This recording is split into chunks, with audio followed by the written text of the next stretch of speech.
принимать правильное решение. Я могла еще слышать вот это вот по лезвию бритвы, ну, Мгм. кроме как Ефремова. Да. Ну, тема очень интересная, потому что потом вот в свете тех вопросов, которые еще позже вы задали, да, то есть они как бы действительно уже другую коннотацию принимают по лезвию бритвы, еще вот так как ситуация с этой пандемией, она может усиливать. И мы в прошлый раз говорили о том, что смотрите, что происходит. Происходит то, что люди закрыты в четырех стенах, да, и может это все усугублять, даже, ну и влиять, конечно, на семейные отношения. Это не может не влиять на вот это вот совместное пребывание. Так вот муж ушел на работе, ну и слава богу, утром ушел, вечером пришел, соскучились уже, все нормально, хорошо. Вот, но вот сейчас большинство не работает, и что делать? Что делать, как вот в этой ситуации, да, там вот был вопрос о вспышках гнева и так далее. Как этого всего избежать? Очень, давайте обсудим, поговорим об этом. Мгм. Как будет удобнее задавать вопросы по мере поступления, но не присутствует человек, который задал этот вопрос, но очень они болезненные такие, очень животрепещущие. Я думаю, только можно посмотреть и в записи, и будут интересны всем, да? Мгм. Либо начать с вопросов, кто здесь присутствует. Давайте мы начнем, да, если есть живые вопросы, актуальные вопросы, как бы, Мгм. то давайте начнем с них прежде Мгм. всего. Дальше мы оставим время и ответим на эти же вопросы, которые, ну, человек, который не присутствует здесь и в записи, ну, он сможет как бы. Мгм. Спасибо. Вот тогда двое участников задали прям один в один вопрос, даже дословно, и как раз вот о гневе, о котором мы только что вот вы озвучили. Бывают вспышки гнева на близких людей, я страдаю из-за этого. Хотелось бы услышать ведический взгляд на это. И как нейтрализовать вспышки гнева касается того, что ребенок сильно выводит из равновесия. Там вот я видел эту часть, ну, первая часть вопроса мне была понятна, я думал, что речь идет о муже, там, как не сорваться на мужа и как-то. Вторая была добавлена тоже, вот тема Тоже вот гнева, но так именно, да? добавлена, То есть да. ребенок и муж, в общем-то, и Другим человеком, да, была можно добавить добавлена. всех остальных родственников, которые совместно проживают, да, Да. и, в общем-то, могут выводить из себя. Я скажу так, на самом деле гнева не существует. Об этом заявляет известный психолог, духовный лидер и мой наставник духовный Джон Фейверс или Бхакти Тирта Свами. Он в своей то есть прежде всего, я очень сильно рекомендую вот эту книгу «Духовный воин», 4-я часть. Она есть, ну и в бумажном варианте она есть, сейчас, правда, это могут быть сложности, но в электронном виде она есть на просторах интернета. И там как раз один из больших разделов – это гнев и как можно его контролировать. Прежде всего, нужно понять, что гнева не существует. Его нельзя ни потрогать, ни пощупать, ни понюхать, ничего. Его просто нет. Это лишь наша рефлексия, это наш выбор, можно сказать так грубо. И в этой книге, собственно говоря, в разделе, который касается гнева, контроля гнева, очень много Бхактир с вами описывает.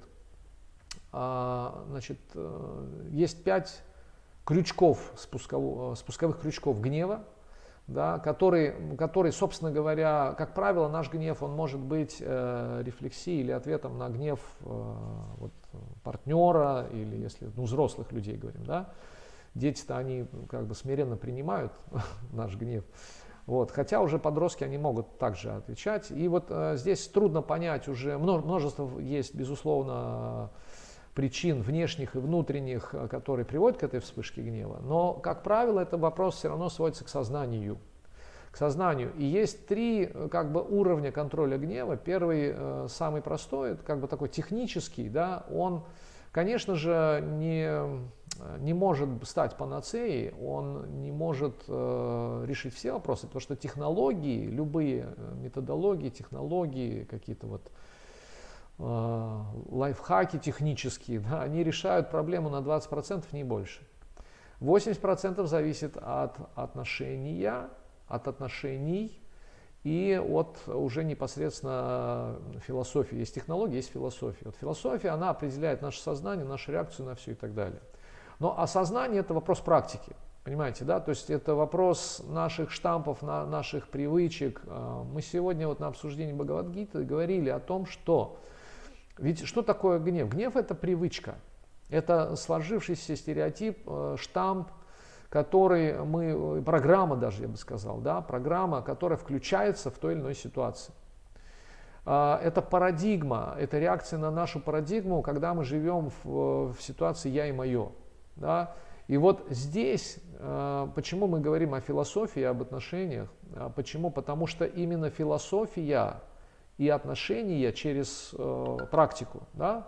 Через практику, через духовную практику, они позволяют как раз трансформировать сознание, трансформировать качество, свое сознание личное, свое восприятие реальности, свое восприятие ситуации.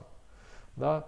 Как, например, недавно мы обсуждали один интересный пример про одного святого. Да? Святые, почему они их называют хиры? Их нельзя поколебать никак, никоим образом. Одного святого, ну, решив проверить его качество, насколько он действительно святой, вот, один товарищ, он просто шел и плюнул в него. Вот. Этот святой поклонился, ну, как бы сказал спасибо, пошел, принял омовение в Ганге и вернулся опять. И вот этот товарищ, он стал, дабы проверить его уже, да, до конца, он стал плевать в него, он не верил в то, что это святой, что это притворщик просто, простой притворщик, посмотрите. Он плевал в него столько до тех пор, пока у него слюна не закончилась. Вот. И вот этот святой, он говорил спасибо, и шел, принимал омовение и возвращался назад. И тогда он не выдержал, вот это обидчик, оскорбитель, он спросил, что такое происходит, почему ты благодаришь еще меня за это? Ты так ровно относишься вот к тому, что я делаю, я тебя оскорбляю, умышленно, намеренно, делаю это много раз, но ты благодаришь меня еще за это? Как это понять? Вот. У меня слюна уже закончилась, но... И он сказал, на самом деле я тебе очень благодарен, потому что я думаю, что Господь через тебя действует.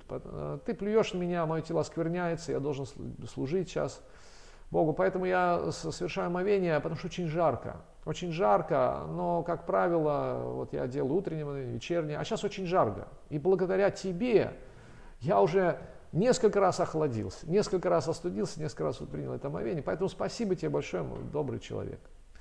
Вот эта реакция, казалось бы, она, если мы живем в определенной парадигме «я» и «моё», «я хочу», значит, имею право, значит, вы должны, то она неминуемо привела бы к вспышке гнева, абсолютно точно, да. Но это уже третий уровень, это самый крутой уровень. Если вы хотите избавиться от гнева, неважно, по отношению к ребенку, к мужу, к теще, к собаке, к еще кому-то, неважно, нужно встать на путь духовной практики. И, конечно же, это уже глубокий отдельный вопрос, но это мы просто говорим сейчас, да, о неких вот конкретных вещах.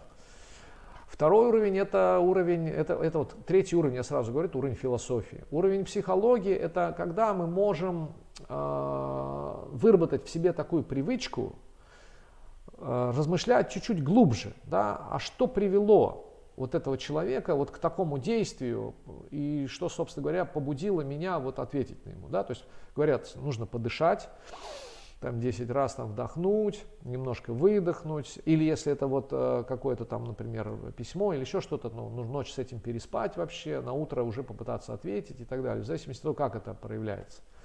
Вот. И говорится, что вот это вот осознание того, что я вот не прав, что я вот прогневался, да, и что я не прав, и надо было вот так поступить, а нужно так, оно, расстояние от вспышки гнева до осознания, что я не прав, оно будет сокращаться, если человек стоит на путь духовной практики определенной. И в какой-то момент он сможет контролировать этот гнев, сможет контролировать, либо перенаправлять его, перенаправлять на свои недостатки, на свои какие-то дурные качества и так далее. То есть с внешнего врага, так называемого, на внутреннего врага, на свою жадность, вожделение, гнев, зависть и так далее.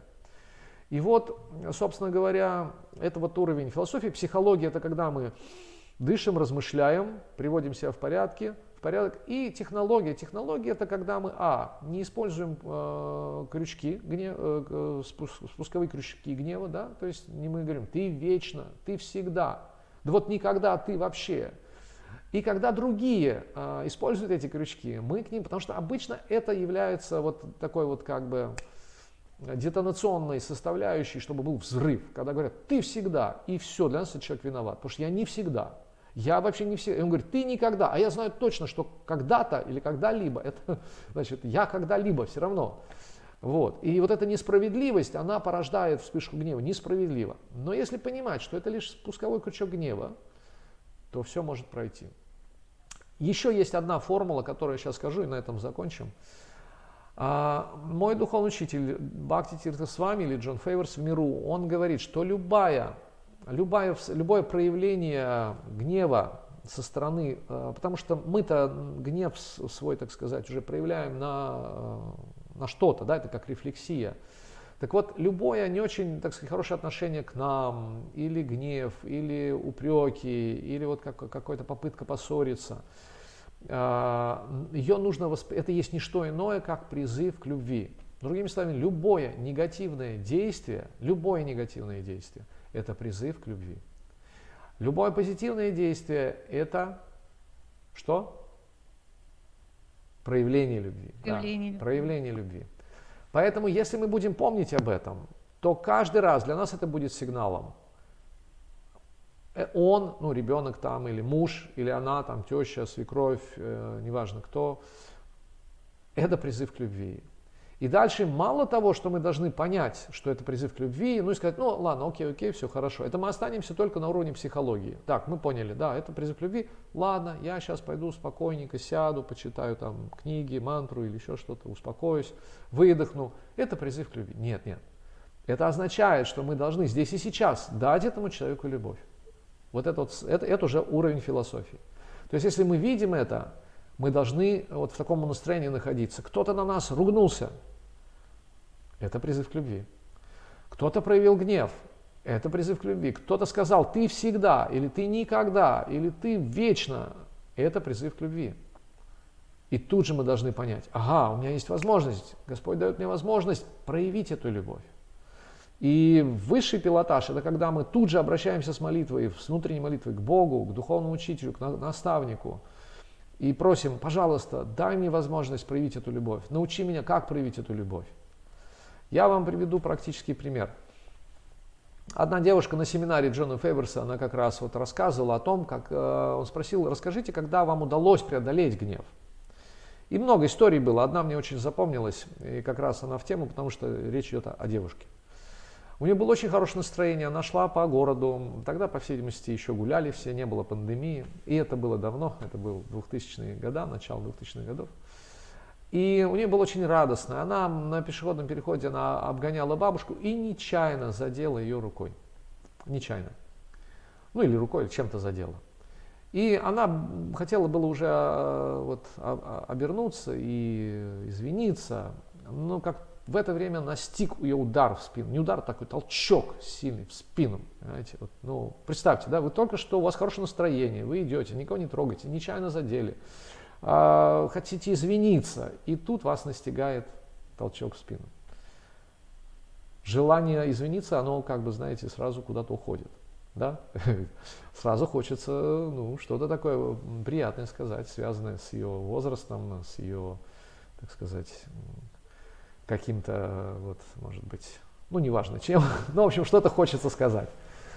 И она увидела искаженное от гнева лицо этой бабушки, этой старушки, и она подумала, Боже, если такой незначительный, нечаянный поступок так сильно вывел ее из равновесия, что должно быть, как сильно она страдает.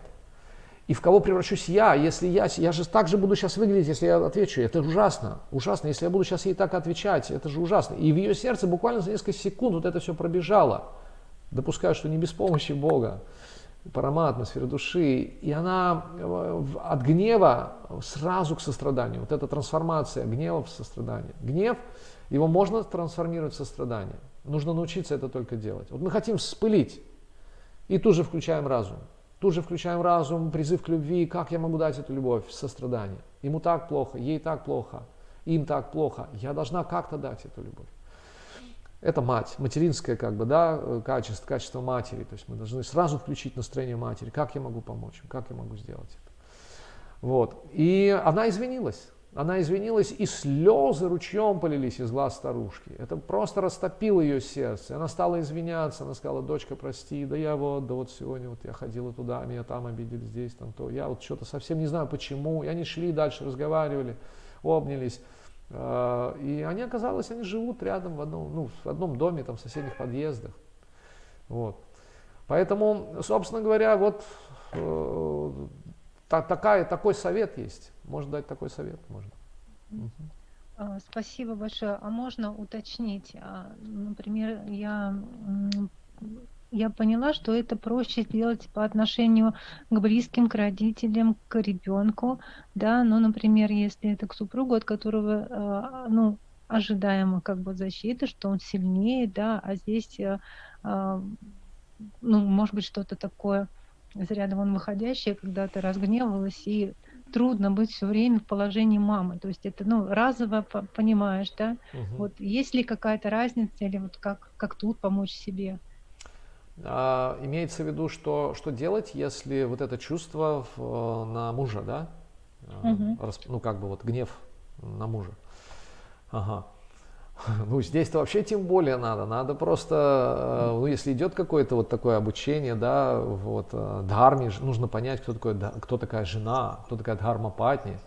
Она должна успокаивать гнев мужа. Это вот в Шримад Бхагаватам очень много историй, да, про гневливых мужей и про смиренных жен, как, собственно говоря, каким образом они могут погасить вот этот гнев мужа. Это, конечно, качество, это определенные качества жены, это определенные качества.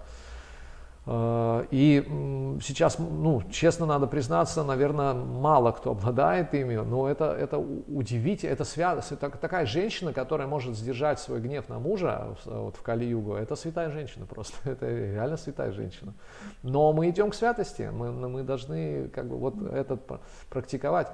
И мне известен единственный способ практики вот такого состояния, это если женщина, она, так сказать, видит в муже проявление Бога, вне зависимости от того, там, верующий он, неверующий, если она видит в нем того, кто послан ей Богом, как ее учитель, как ее, там, я не знаю, как ее крест, в конце концов, как ее карма и так далее, то у нее приходит понимание того, как действовать, и она понимает.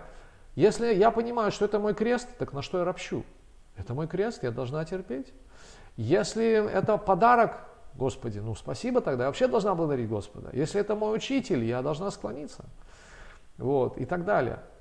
Но если это невинный ребенок, да, то что говорится, что в Кали-югу дети, то есть мужчины, они как дети уже становятся, они как женщины, что ли, да, тогда я должна проявить сострадание, тем более в положении матери как-то вот войти. И если женщина научится этому посредством духовной практики, посредством вот повторения святых имен, опять же, да, то, что дает умиротворение разуму и то, что очищает сердце, и возвращает природу, именно дхарму возвращает, то, собственно говоря, все конфликты будут решаться на раз.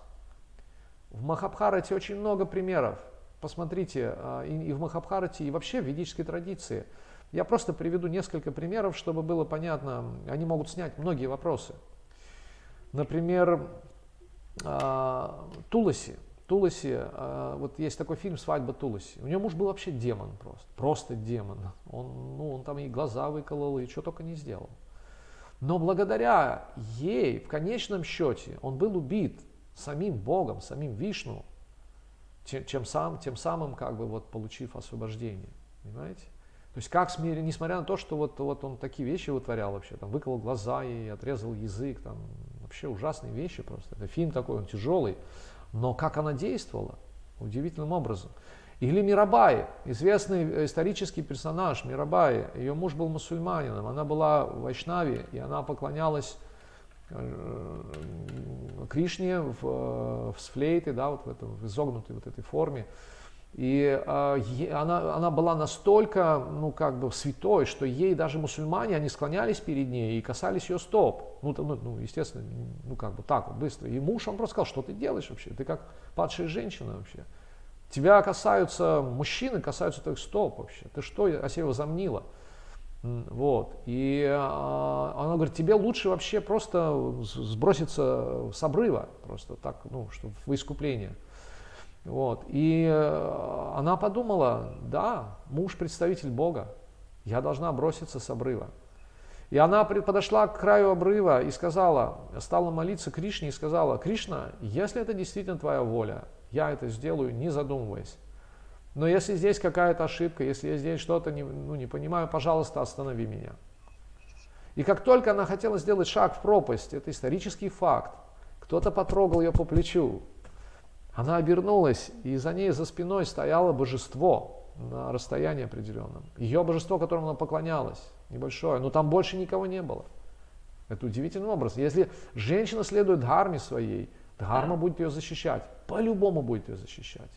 Поэтому от женщин зависит очень многое. Сейчас все мужчины, вот кто из них становится, да, кто из них становится кем, да, это, собственно говоря, зависит от женщины. Говорится, да, что муж, если он недоволен женой, сам виноват, потому что такую выбрал. Женщину невозможно изменить, ее невозможно воспитать. Ее можно лишь принять тем, вот такой, какой она есть, все. И подстроиться, сделать как бы синхронизацию, вот и все. Либо просто вот, ну, либо кардинально действовать, просто искать такую, которая вот подойдет на 100%. Вот. А женщина, если не нравится муж, она виновата сама, тоже сама виновата, потому что такого воспитала. Из мужчин можно лепить. Любая женщина знает, что из них можно лепить. Вот. И лепить что угодно. Лишь способность к лепке, это, ну, вот, как бы способность, да, вот этих. Но духовная практика, она дает качество, и она позволяет не манипулировать мужем, а она позволяет мотивировать мужа. И даже если муж неверующий, но смотрите, что происходит. Я сейчас вот заканчиваю этот вопрос, потому что у нас несколько поднятых рук, вот, чтобы успеть там все. Что происходит? Если женщина находится в круге забот, ну, вот меня это заботит, очень заботит, да, но я на это повлиять не могу, то она просто тратит время зря. Вот у меня муж такой, демон, неверующий, еще что-то, еще, вот я не знаю, что с ним делать. Вот что с ним делать, вот не знаю, ну вот как вот вообще поступать с ним. Трата времени зря. Или там пандемия, заговор, там, да, вот эти все вопросы. Мы можем на это повлиять? Мы на это можем повлиять? Нет. О чем мы думаем вообще? Но если женщина начинает, так сказать, находиться, переходит в круг влияния, то есть на что она реально может повлиять, то этот круг влияния начинает разрастаться до круга ее забот. Если может так случиться, что то, на что я могу повлиять, это только я сама, значит, надо сосредоточиться на себе, на своих качествах и начать влиять на начать эту трансформацию посредством духовной практики, повторения святых имен Бога, медитации, какого-то знания, может быть, освоения, да, постижения своей дхармы, природы, реализации своей природы и так далее. Вот этот круг влияния, все сразу изменится. Постепенно он вырастет до круга забот. И тогда уже в этот круг забот войдет муж, теща, свекровь, я не знаю, там, президент Российской Федерации. Ну, то есть он будет шириться. Это вот святые женщины, они вот именно вот сосредоточились на круге забот, влияния, и потом он вырастает до круга забот. Угу. Спасибо большое. 2 руки, 2 вопроса. Можно сначала Юле дать вопрос, потому что у нее маленький ребеночек, вдруг Да. она там отойдет в какой-то момент. Юлия, будьте добры, говорить. Харе Кришна, здравствуйте, рада всех видеть. Харе Кришна, Большое вам спасибо, Игорь, за такие ценные знания, что делитесь. Вот если можно, я бы хотела поделиться и с Натальей, и со всеми, как иногда я поступаю, когда меня накрывает буря эмоций, и на мужа выплескиваю, я тогда ему сразу кричу, возмущаюсь, я могу даже сказать так: ты не виноват, просто мне так плохо. Или если она на него вскрикнула, что-то сказала плохое, я потом ему это говорю, что извини, это дело не в тебе, это во мне, я просто не могу, вот, например, когда я вот это вижу, или когда вот такое происходит, мне на душе так плохо становится, и я, бывает, не могу это спокойно говорить, я понимаю, что надо спокойно, но когда я не могу спокойно, я хотя бы словами ему пытаюсь донести, что дело не в тебе, во мне дело. Если можешь, иди меня, обними, поцелуй там, или сделай то, мне станет легче. Потому что я слабая, поэтому я и так себя веду ужасно. Ты уж меня прости. И знаете, помогает, вот я вижу его реакцию, это однозначно лучше, чем говорить, ты виноват, ты плохой. Ну, в принципе, вы все это сами знаете, это ни для кого не новость, но может быть повторение, как говорится, мать учения. И из вопросов, у меня вот сейчас появился вопрос, у меня просто, ну вот, если уже быть искренней, вот я недавно узнала, вот живот у меня после родов торчит, и, возможно, он никуда не уйдет. А у меня раньше был идеальный живот. Но это на тему мужа и жены и внешности. Вот, я понимаю, что женщина должна первым делом мужчину влюблять в свою душу, но выглядеть красиво тоже нужно. И нужно освещать еду, воду, молиться и стараться найти общий язык с супругом на духовном плане, чтобы отношения были крепче. Но все равно психологически очень сложно то, что вот меняется внешность. Я понимаю, это только один из звоночков изменения фигуры, потому что дальше предстоит старость, морщины и все остальные проявления бренного тела. Вот очень хотелось бы от вас, Игорь, услышать какой-нибудь, может быть, совет или наставление. Может быть, ну, скорее всего, я чего-то еще не понимаю до конца. И вот что вы бы сказали на этот счет? Смотрите, да, так говорится, что вроде как женился на одной, жить приходится с другой.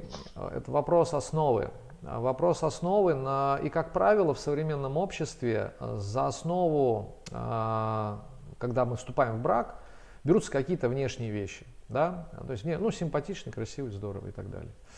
Вот. Может быть, там чувство юмора, это уже не тело, как бы, а ум, да, такие, ну, чувство юмора хорошее, интеллектуал хороший, или там она, там, так сказать, у нее все это хорошо.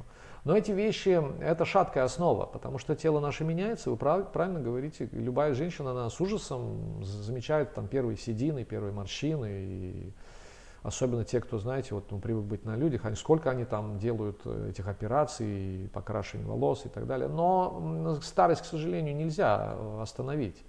Это означает, что с самых первых дней нужно менять основу. Да, хорошо, вышли мы на основе там, вожделения, влюбленности, внешних каких-то вещей. Может быть так, ладно. Но дальше нужно менять основу. И это даже не должна быть основа ума, потому что на основе ума тоже меняется, и чувство юмора может уйти или измениться, и пристрастия какие-то, и эрудиция может уйти, знаете, со временем. И может много. Должна быть другая основа. И эта основа, это как раз духовное единение на основе духовного знания. Вот. Потому что в невежестве если мы будем смотреть на друг друга как на тело, то для нас рано или поздно мы будем искать вот этот кризис среднего возраста у мужчин, он связан только с одним. Они хотят молодых, вот и все. Основа так и не создана женой, не создана основа женой, вот именно. И в 40-45 лет, там, или в 38, там, не знаю, в зависимости от возраста жены, когда она теряет свой блеск, они начинают шарить по сторонам просто. Они думают, ну неужели никогда я не смогу наслаждаться молодым телом там, или еще что-то. Это кризис среднего возраста. Я думаю, что подобное происходит и у женщин, допустим, если возраст, ну, разница большая там, и так далее. Вот. Но должна быть создана другая основа. Настоящая любовь должна быть в основе положена. Она начинается то есть вот этот круг, голод, насыщение, пресыщение, отвращение, он должен быть прерван на уровне насыщения. Да? Здесь должна начать проявляться сначала какая-то терпимость и терпение, и обязательно сразу уважение. Уважение строится на основе отказа от фамильярности, сарказма, иронии, пренебрежения, Вот, должна вырабатываться, как, с одной стороны, какая-то признательность за все то, что доброе происходит между нами, и снисходительность к тому, что плохое происходит между нами. Это совместная работа, это очень глубокая работа, серьезная работа. Это нужно проговаривать, нужно понимать это для начала. И дальше уже, когда есть уважение, на основе уважения можно строить дружбу, и на основе дружбы рождается как раз вот та настоящая любовь, да, когда просто в голову не придет смотреть на кого-то. Для меня уже ты не это тело, ты душа, ты то сознание, к которому я очень сильно привязан. То, что тело не имеет ценности, мы его выбрасываем, оно стареет, мы его просто наших самых близких людей закапываем или сжигаем, самых близких, без которых жить не могли рядом, правильно? Мы их закапываем, сжигаем. Это означает, что просто оставить это тело, ну, уйти куда-то в другое место и вообще не составит труда. Поэтому должны быть правильные привязанности. Привязаться нужно к душе, привязаться нужно к качествам человека. Для этого нужно развить эти качества. Вместе, лучше вместе. Но даже если один человек в семье начинает развивать эти качества, духовные качества, да, терпение, сострадание, чистота, милосердие, правдивость. Для мужчин еще аскетизм это может быть. Да? Для женщин одни качества, для мужчин другие качества. Когда они начинают развиваться, все происходит постепенно. Даже если один человек начинает развивать эти качества, постепенно основа меняется. Все, тогда не важно, какой у кого живот, знаете, не важно у кого какие там, сколько седин, сколько морщин, как это, они будут смотреть, вот эти два старика будут смотреть друг на друга. Знаете, делали эксперимент. Двух молодых, вот, которые захотели вступить в брак, их посадили вместе, значит, ну, сняли запись, там, признайтесь друг другу в любви, там, поговорите, посмотрите и так далее. А потом их стали не маскировать, как это, гримировать. Вот как они будут выглядеть через 5 лет, через 10 лет. И они буквально за несколько часов прошли вот этот путь в старости, да, то есть они увидели друг друга в 8-летнем, ну, там, 80-70 лет. Вы можете себе представить? Вы сидите, вы ощущаете себя так, но вы видите перед собой ту женщину, с которой вы будете жить через там, 20, 30, 40 лет. И вот это состояние, ну, как бы некого дискомфорта, но с пониманием того, что под этой вот маской вот та, кто мне сейчас нравится, оно как-то, ну, немножко преодолело, да, вот эту ситуацию. Они как бы настроились, они как бы увидели в друг друге не тело. То есть это очень такой, знаете, мощный тренинг был. Через это вот какой-то первоначальный шок, они в результате все равно, они сказали, ну это же она, да, ну это же она, это же он, это же, они поняли это. Но когда идет это со временем постепенно, да, то мы этого не замечаем, и этого шока нет. И мы как бы все равно, ну вот, это она, и там еще что-то. А вот эта ситуация позволила им как бы понять, что, ну как-то вот немножко, может быть, аллегорически, что я люблю не это тело на самом деле, а то, что находится в этом теле, ту или того, кто находится в этом теле. И вот это вот важный момент. Вот это важный момент. Так что основу нужно менять основу. Вместе. Спасибо большое. Ага. Вот Елена Виканта Нарисимха Лакшми. Да, сейчас. Добрый вечер всех, кого видела. Рада очень вас видеть здесь. Так прям приятно, что как будто все собрались сейчас.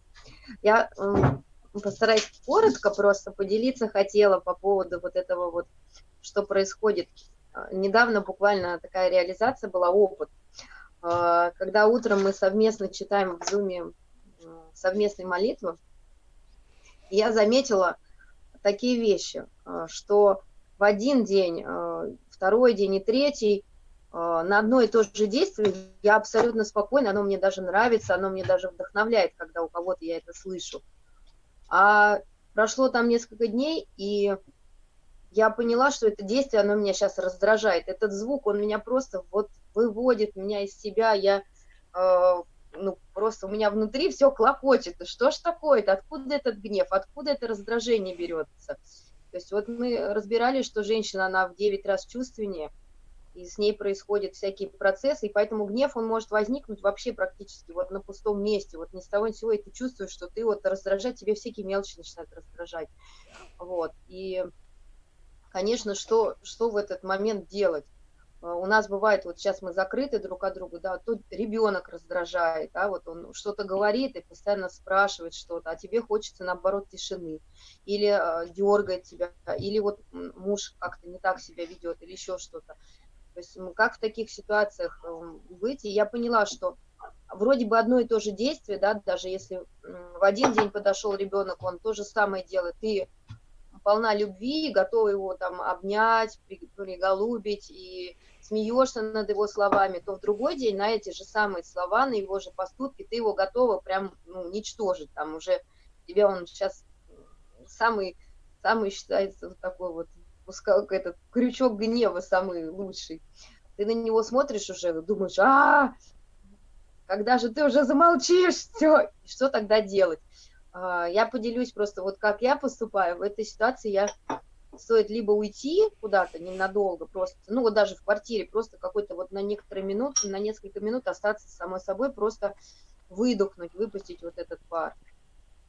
Также можно молитву какую-то почитать, ну вот любую, какая вам нравится, или просто обратиться к Господу, сказать: Господь, я что-то тут сейчас, у меня из меня прям как паровоз, я как чайник, как самовар киплю, закипела, сейчас похоже дело, сейчас пострадают тут мои близкие, вот, помоги мне вот этот пар выпустить. И тоже, когда мы обращаемся к Господу, Он обычно слышит наши молитвы и дает нам силы.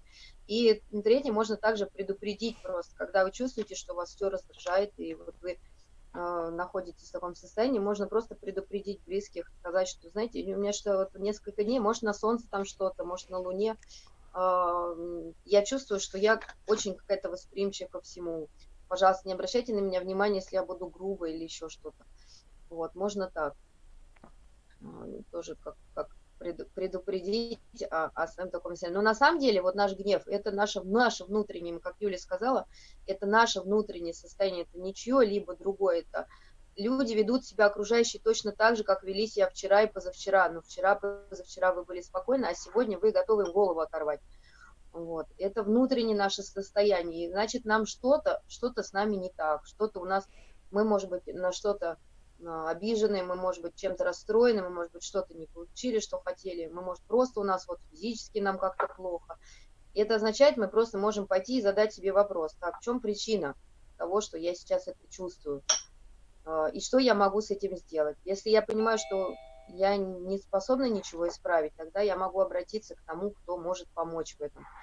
Вот это либо вот тоже может быть кто-то из близких, может кто-то из старших. Обычно говорят так, что если вам совсем тяжело, просто задайте вопрос старшим, они уже все это проходили и подскажут, как быть. Так что вот так. Все, спасибо. Да, очень спасибо, очень существенное дополнение. Это вот то, что да, и вот Юля тоже говорила, вот, что здесь надо проговаривать это, действительно надо проговаривать это. Вот. Какие-то еще вопросы, может быть? Ну, мне кажется, наверное, больше вопросов нет, да, вот в чате, и тема так была, по-моему, широко насыщена, и вопросы задавались. У нас вопросов нет, можно тогда дальше, наверное. Не знаю, не совсем вот такой конкретный вопрос, он достаточно общий, но он понимаем, это как следовать своему предназначению. Как следовать своему предназначению? Да. Предназначение в зависимости от того, что мы считаем предназначению в глобальном смысле слова, или там предназначению вот как жены, или потому что сначала нужно понять свое предназначение, а потом уже нужно будет разобрать, как следовать ему. Вот. Вопрос действительно общий, но давайте тогда попробуем в общем и ответить на него. Первое, что нужно, с чего нужно начать, это нужно понять, что такое предназначение. Второе, нужно понять, каково мое предназначение. Но, чтобы ответить на вопрос, каково мое предназначение, нужно понять, кто я. Вот это вот очень важный момент, да, когда мы, по-моему, в прошлый раз говорили вот об этой формуле, когда прежде чем ответить, потому что предназначение, как реализовать, это значит, что делать, правильно? Но прежде чем ответить на вопрос, что делать, нужно ответить на вопрос, кто я и где я. И этот вопрос в соответствии можно рассматривать в соответствии с местом, временем, обстоятельством, а можно рассматривать в соответствии ну, скажем так, с глобальной философией, там, какой-то мировоззренческой позицией и так далее. То есть в целом. То есть если мы говорим с точки зрения времени, места, обстоятельств, ну, например, тогда я определяю, я жена, где я? Я замужем. Тогда что я должна делать? Ну, в чем мое предназначение? Ага, мое предназначение, ну, если мы говорим на основе вед, да, это хранить очаг, это поддерживать мужа, это воспитать достойных детей, собственно говоря, все, да, это быть опорой мужа. Вот, собственно, мое предназначение. И тогда вопрос, что делать, проанализировать, обладаю ли я такими качествами. Если не обладаю, тогда нужно понять, каков путь, что я должна делать, чтобы обрести эти качества, необходимые для реализации своего предназначения. Да? Быть поддержкой мужа, например, да, вдохновлять его и так далее. Какие тут качества нужны? Терпение, смирение, очевидно, да. Если воспитать детей, тут должно быть знание, должно быть понимание, кто такой ребенок, что он личность, да. Защитить его от насилия необходимо. Вот мы вчера говорили о том, что дети нуждаются в защите. В ведические времена 5 категорий было, да, в том числе дети, которые нуждаются в защите. Эмоциональной защите, физической защите, психологической защите, духовной защите. То есть очень много аспектов. Это знание. Здесь нужно уже, так сказать, фактически обучаться, проходить. Если речь идет о поддержании очага, то тоже, то есть это очень обширный вопрос. Но если я говорю в целом о моем предназначении, тогда, в целом, меня как души, да, как личности, не как жены, не как директора предприятия какого-то, не как матери, а вот именно как личности, как души, как живого существа. Тогда в этом смысле вопрос, веды говорят, это самоосознание. Самоосознание. Нужно понять, кто я, каковы мои взаимоотношения с Богом, с этой вселенной и с окружающими людьми. Все. Вот, собственно говоря. И тогда из этого, кто я, где я, тогда сразу возникает понимание, что делать. И вот это процесс самоосознания. Говорится, что в Кали-югу, чтобы осознать свое предназначение, нет другого пути, как повторение святых имен Бога. Это утверждают все священные писания. И в том числе эзотерические традиции, не ведические, корень понятно, что у всех ведические, но авраамические, например, да. И эзотерические традиции, они утверждают, например, у суфиев это повторение 99 имен Аллаха на четках, у итихастов в православии, в христианстве, это повторение на четках Иисусовой молитвы.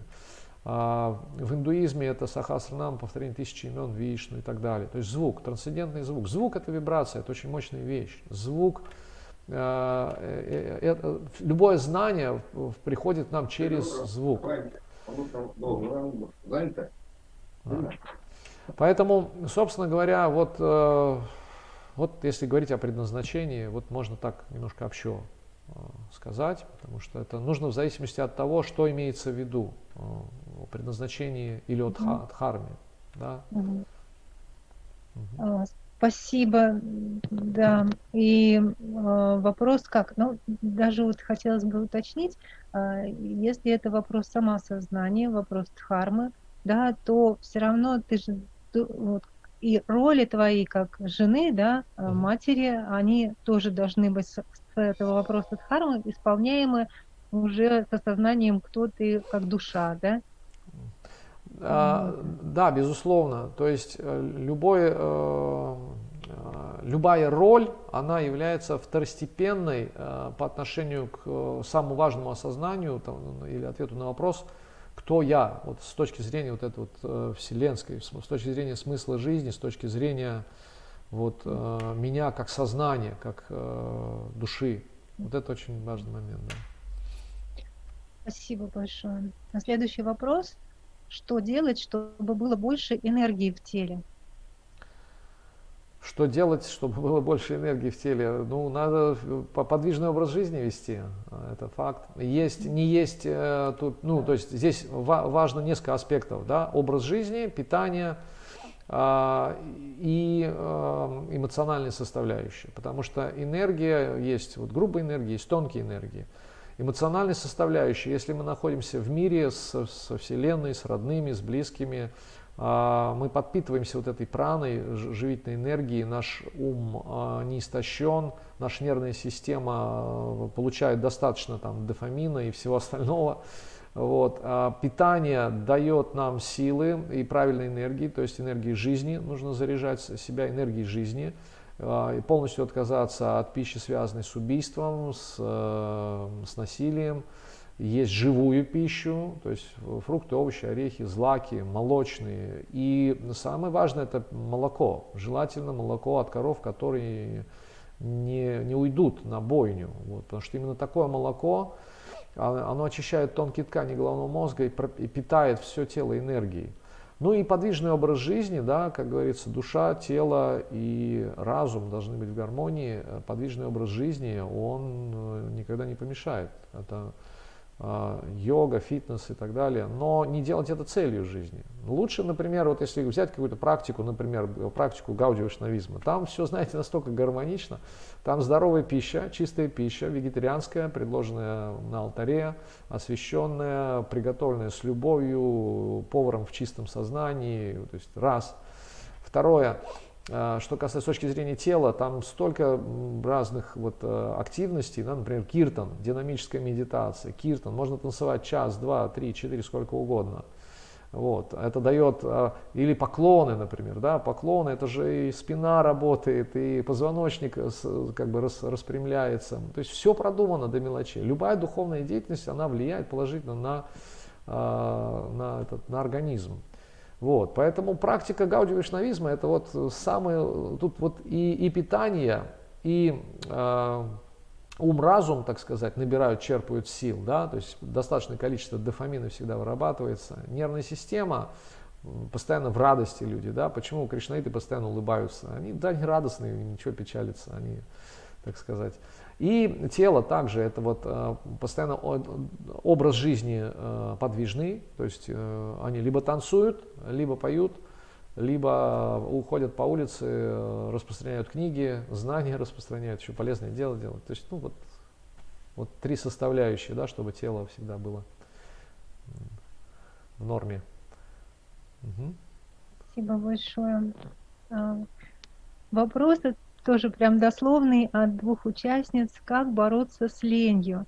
И в скобочках мужчина или женщина, то есть не привязан так вот к полу. Ну и женщина спрашивает, и как бороться с ленью для всех.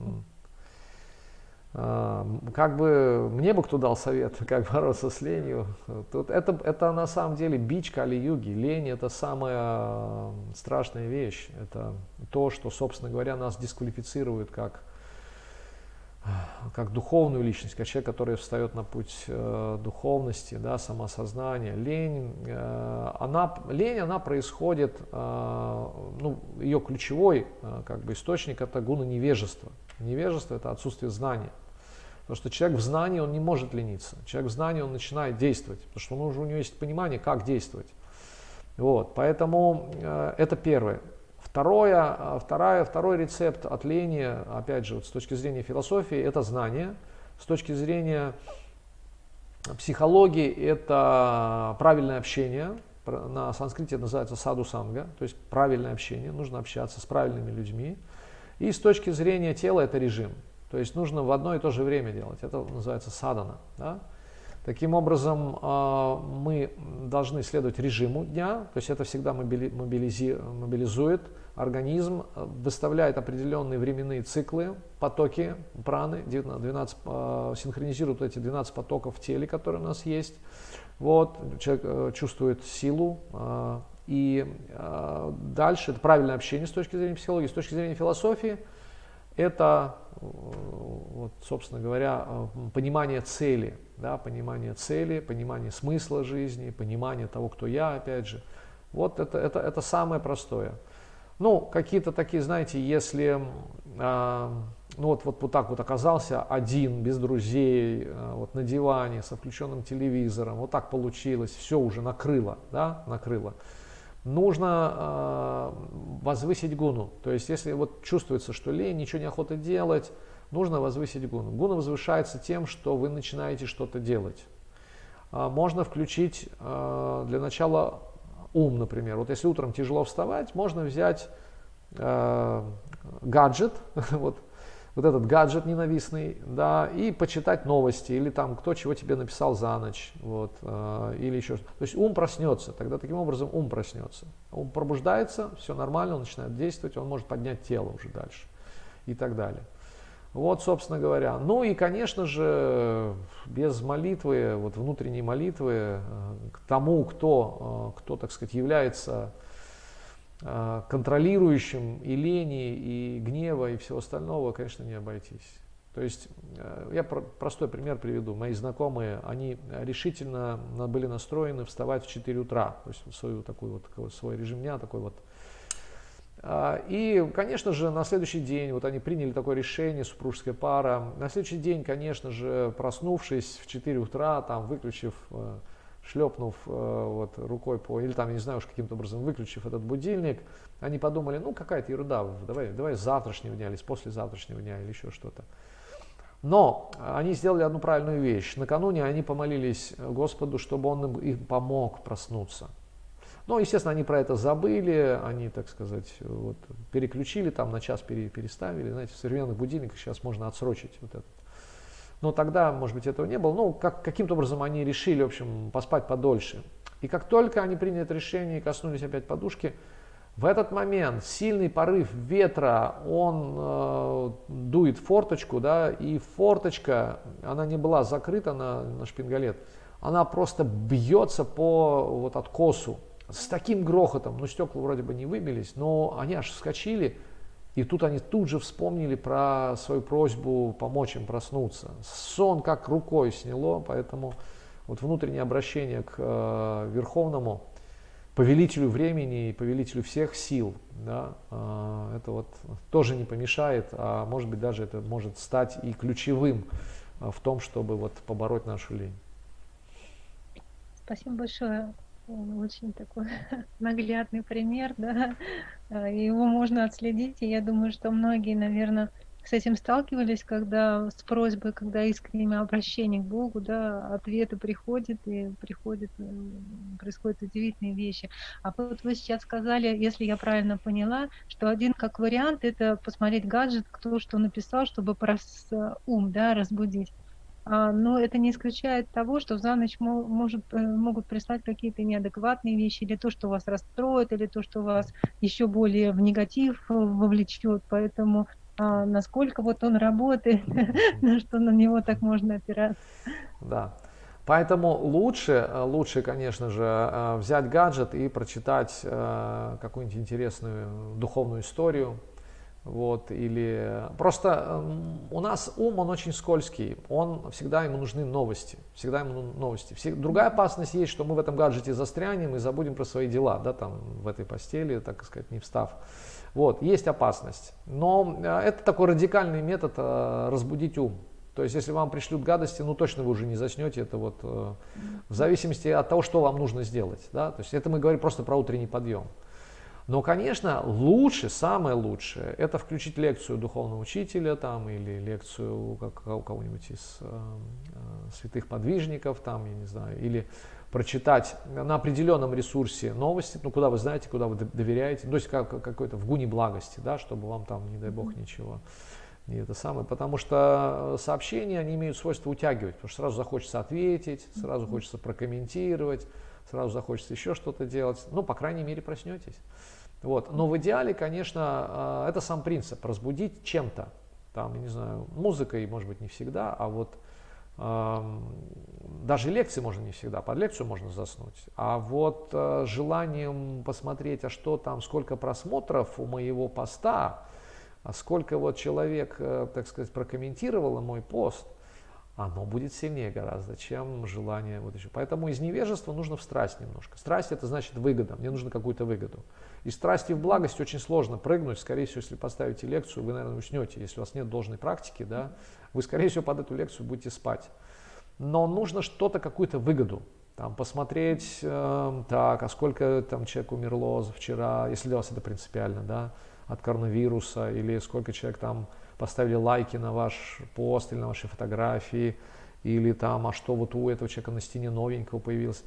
Буквально вот чтобы проснуться. Да? Ну, если это будут духовные посты, это будут духовные какие-то вот вещи, духовная выгода, скажем так, это будет лучше. Но вот просто взять так и с лени скакануть, это должна быть квалификация определенная уже, квалификация.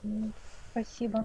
А еще тоже вот хотелось бы уточнить насчет дисциплины и душ. Вот про дисциплину это здорово, да, что вы тоже сказали, что режим, ранний подъем, это заряд уже на весь день, да, стоит чуть дольше проспать и уже совсем не то состояние. А насчет душа, я не была уверена, так скажем, что для женского организма полезен прохладный душ. Но потом я услышала, это не для грубого тела, а для тонкого. Он как бы, если есть такая там необходимость углубиться, и просто когда начала это практиковать, не ледяной там на это, то это тоже очень хорошо помогает с утра пробудиться в таком именно бодром состоянии, смыть вот этот вот тамос, да, негатив. Вот. Я не знаю, может быть, вы добавите насчет этого прохладного душа, насколько он там. Я думаю, что теплый, как минимум теплый, холодный, я не знаю, как для женщин, для мужчин это полезно, конечно, краткосрочный такой. Но я думаю, что теплый, вот не горячий, именно теплый с утра, да, такой, знаете, на грани там 32-33 градуса, допустим. Я думаю, что это нормально. Вот. Я, конечно, не медик, он будет пробуждать, факт. Вот.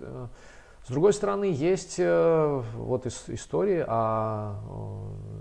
в Индии, например, женщина, там одна описывается, женщина, фактически святая женщина, у нее было служение приносить каждое утро для божеств, для служения, для поклонения божествам воду из Ганги.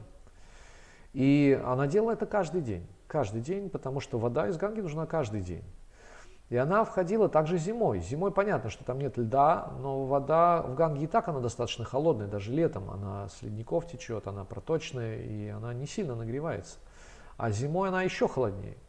И она делала это служение, а для того, чтобы набрать воды, недостаточно возле берега набрать. Для божеств обычно нужно зайти туда, где поток идет, где нет грязи, где идет поток. Нужно зайти как-то достаточно глубоко. И вот эта матушка, она делала это служение из года в год. Она делала это все долгие годы. И, в общем-то, никаких проблем со здоровьем не было, это точно, абсолютно, потому что она делала это много-много-много лет подряд, до самой старости. Даже уже в старости она приходила. Кроме того, я вам расскажу еще одну историю смешную, она быстренько просто достаточно. Я был у друга Феодосии в ноябре, а там еще солнце светит, и вот мне захотелось, как сказать, наверстать то, что, то есть море все-таки, смотрите, Феодосия. И я пришел к морю утром и думал, все, холодно или не холодно все-таки. Но я увидел, как две женщины плавают там где-то вдалеке, они плавали. Вот. И я подумал, значит, наверное, еще тепло. Ноябрь, думаю, странно, все-таки море. И я разбежался, недолго думая, и прям рухнул в эту воду. Вот. Все, что я знал, какие-то все негативные слова, которые были на тот момент еще в обиходе, это были конец 90-х годов, я все их произнес, потому что было очень холодно. Вот. Потом выяснилось, конечно, что эти две женщины не моржихи, они каждый день там плавают, вот. Поэтому, но видите, то есть как-то каких-то осложнений не было, они каждое утро выходили, плавали в такой холодной воде. Я думаю, что это вопрос привычки организма. Но начать лучше все равно с прохладной, может быть, не очень горячей. Вот, уже так. Это да, это действительно пробуждает, это очищает тонкое тело. Да, поэтому можно. Там поднята Спасибо рука большое. еще у Эканта Нарисимха Лакшми. Да, Эканта Нарисимха Лакшми. Елена, может быть, она, наверное, еще не опускалась с прошлого вопроса. Нет, это новая рука, я тебя опустил. Да, спасибо. Это сейчас спросите. Я хотела еще по поводу поделиться, то, что про душ я слышала, да, Да, действительно, прохладный душ, он действительно очищает как бы на тонком плане. И слышала то, что утром очень благоприятно мыть тело именно с мылом, потому что тело ночью как будто она умирает. И мы можем это даже сами отследить, то есть когда мы после сна идем в душ, настроение до душа и после душа, оно абсолютно разное. И по поводу температуры, вот я слышала такое тоже, что она не должна быть холодной для женщины, она должна быть чуть прохладнее, чем обычно мы привыкли омываться. Вот, тогда это будет нормально. То есть не надо там с воплями, как это бросается в прорубь, под душ вставать. Конечно, не надо, вот, и каждый раз стресс испытывать, когда мы идем туда. Вот, и вспомнилась такая история, когда нам один раз рассказывал к нам приезжал старший, и он говорил, вот, ну, утром совсем неохота вставать, это сейчас еще солнышко рано встает, уже начало как-то светить, уже легче. А зимой-то вообще не хочется еще, и под одеялки еще когда особенно перестают топить, совсем холодно, ну вообще не вылезти. И вот он говорил, тогда нам надо, говорит, мы знаем, что утром это будет, и вот мы, говорит, как будто у нас вот здесь, где наши бока, где пояс, бедра, представляем, что там у нас есть ручки. И вот мы встали, беремся за эти ручки и тащим бегом в ванну, в душ, несем это свое тело. И он так смешно это изобразил, потому что единственное, что нас может вытащить, это душ как раз. Он нас вытащит из этой спячки, из этого вот лени, из этой. Вот эта водичка, почему, говорит, вода все смывает, она действительно все смывает. Вот. И могу еще также поделиться, вот Ветхарма там говорил по поводу, ну, постов каких-то или еще что-то, да. Конечно, лучше что-то благостное смотреть.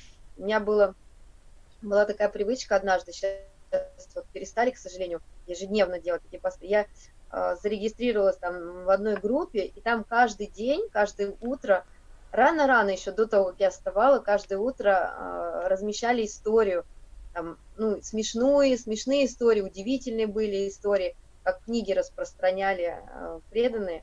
И я каждое утро, когда я это читала, понимала, что это такое вдохновение, или я смеюсь, лежу, или я, ну, вдохновляюсь, то есть на новый день такая зарядка бывает.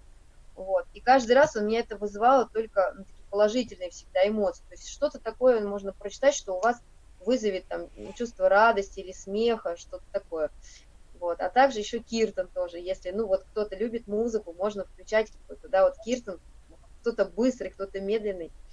Вот. Также говорят, что, ну, плохо будиться резкими какими-то звуками. У кого будильник, бывает там, что как будто там, я не знаю, что-то, ну, что-то очень начинает там прям какой-нибудь резко. Вот я знаю, слышала такое, что для организма это не очень благоприятно. Более того, вот ученые провели такой эксперимент, что резкие звуки и громкий будильник, он пробуждает гораздо хуже, чем мелодичная какая-то такая вот музыка.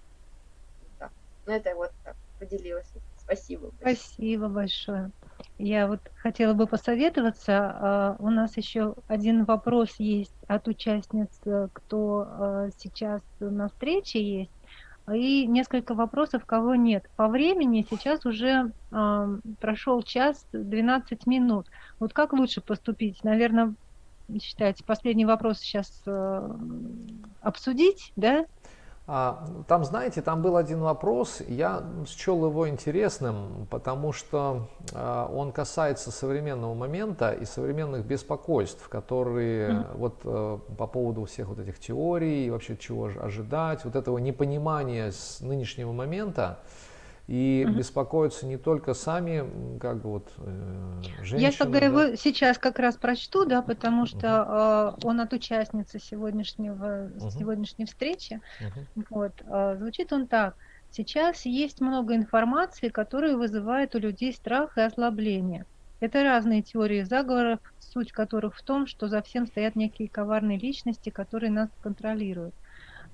Сама я понимаю, что контролирует все в этом мире только Бог, и все события происходят по законам кармы, которые Он создал.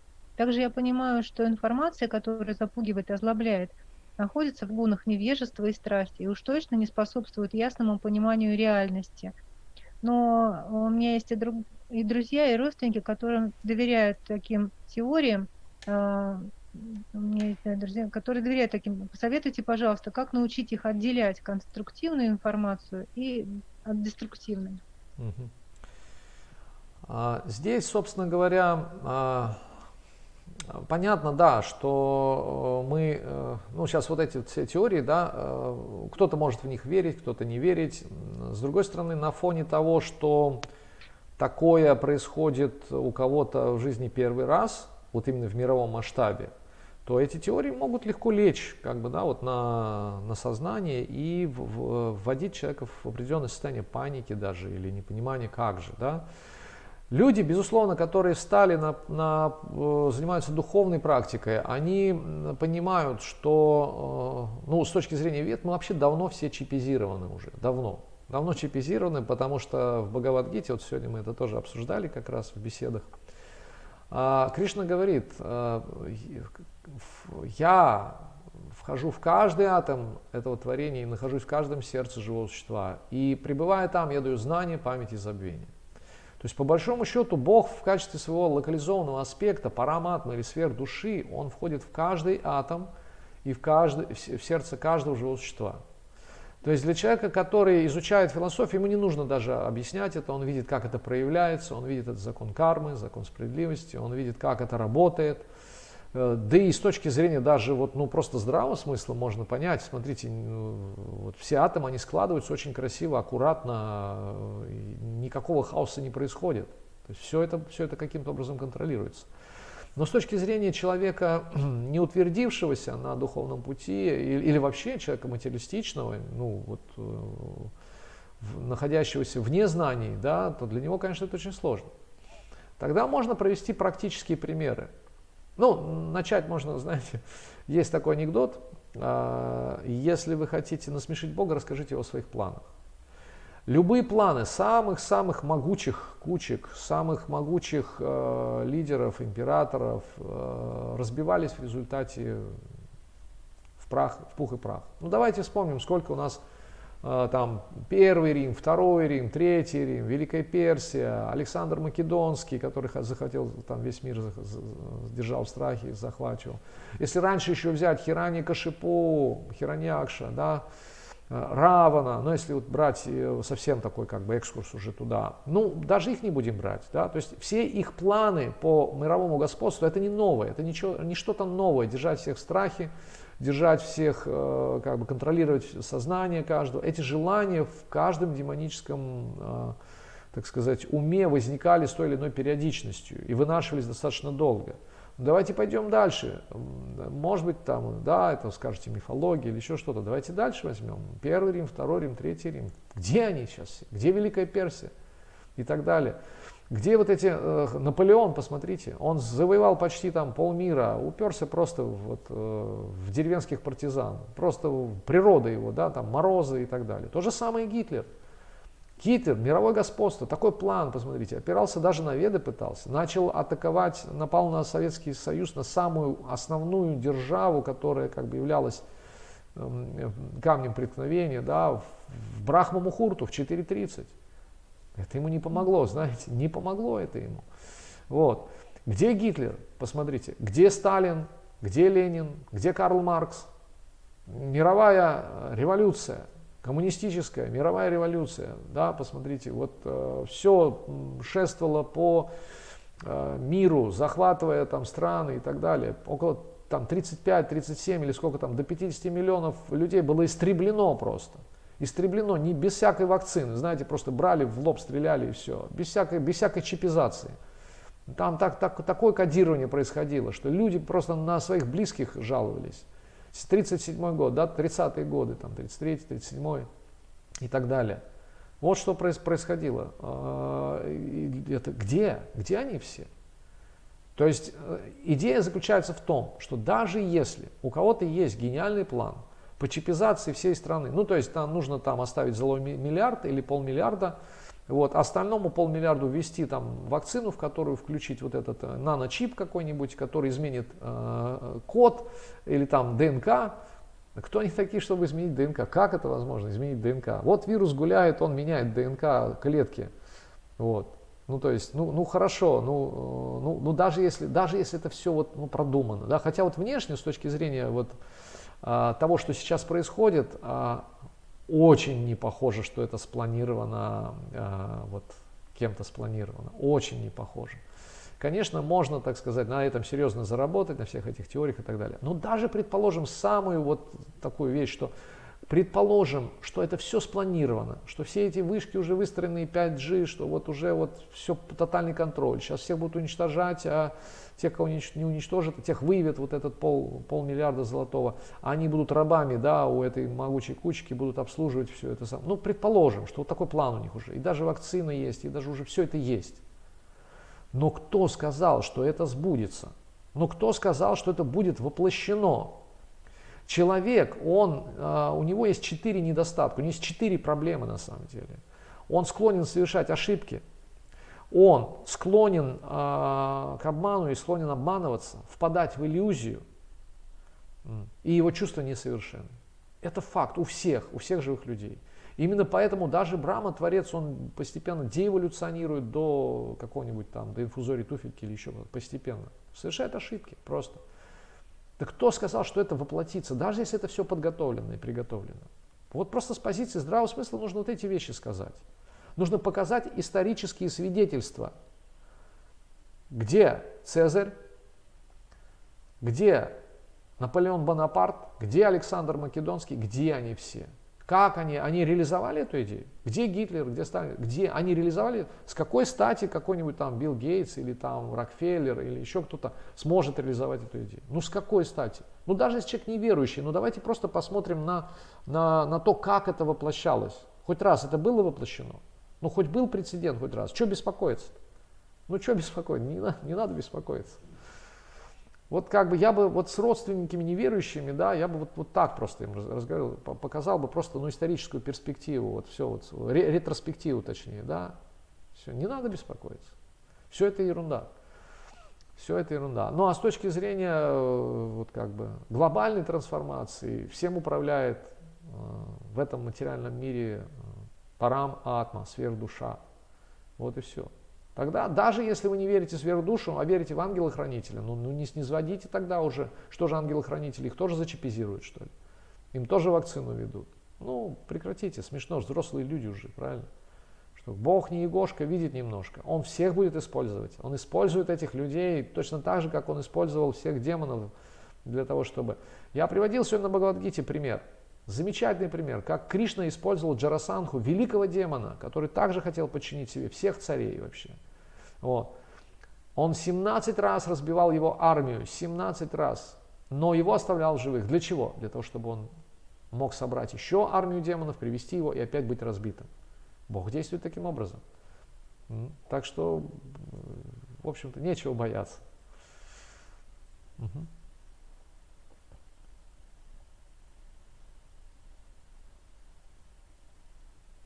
Спасибо, убедительно написали. Хорошо, я рад. Да, спасибо вам большое.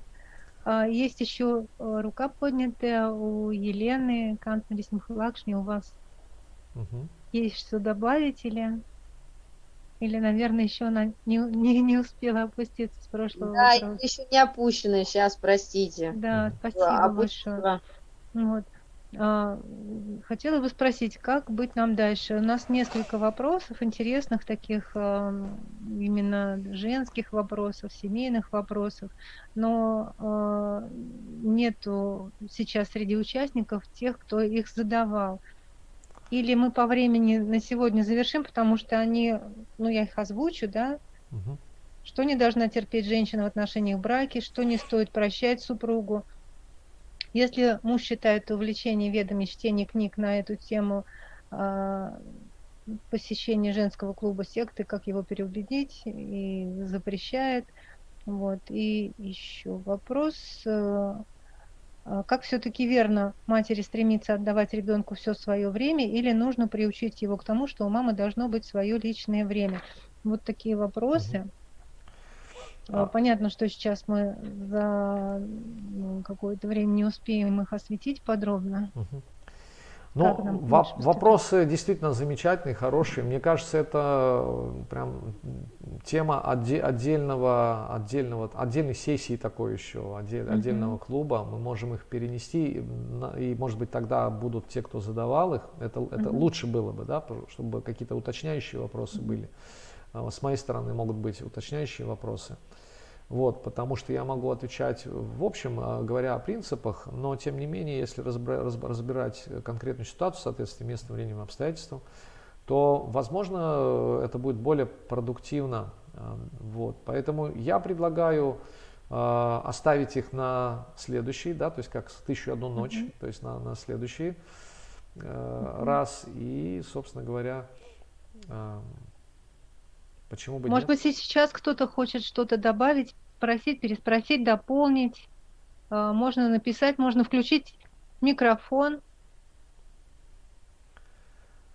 Да, вот потому что мы уже разбирали, если есть какие-то вопросы, мы можем сейчас обсуждать. А вот этот пул целый, он такой, его можно в одну тему собрать, и мы очень хорошо поговорим о нем в следующий раз. Обратная связь. Я со своей стороны очень-очень благодарна за возможность услышать ваши ответы, за возможность именно видеть вас гостем женского клуба, потому что мужской взгляд опытного человека, опирающегося на знания истины, это, наверное, самое главное, какой ответ можно получить. Спасибо большое. Вот. И если, наверное, нет никаких больше вопросов, дополнений, то спасибо большое всем участницам, кто мог присоединиться. Да. До встреч тогда, до следующих. Да, Да, спасибо спасибо вам большое. большое всем. Много полезного услышано для себя. Спасибо. Хорошие советы по сдерживанию гнева, по борьбе с ленью. Духовный воин 4, не Спасибо за забудьте. встречу. Духовный воин 4, возьмите, почитайте, там, это замечательная вещь, конечно. Он сам психолог, Джон Фейверс, он психолог профессиональный, он заканчивал Гарвард, и там очень ценный, и более того, это духовная личность, поэтому это очень поможет. Духовный воин 4. Это про гнев, не только про гнев, там внутренние монологи, внутренние диалоги и все остальное. Спасибо. Все, тогда до новой встречи. Да? Всего доброго. До Всем свидания. счастливо, всего доброго. До свидания. Харе Кришна. Харе Кришна.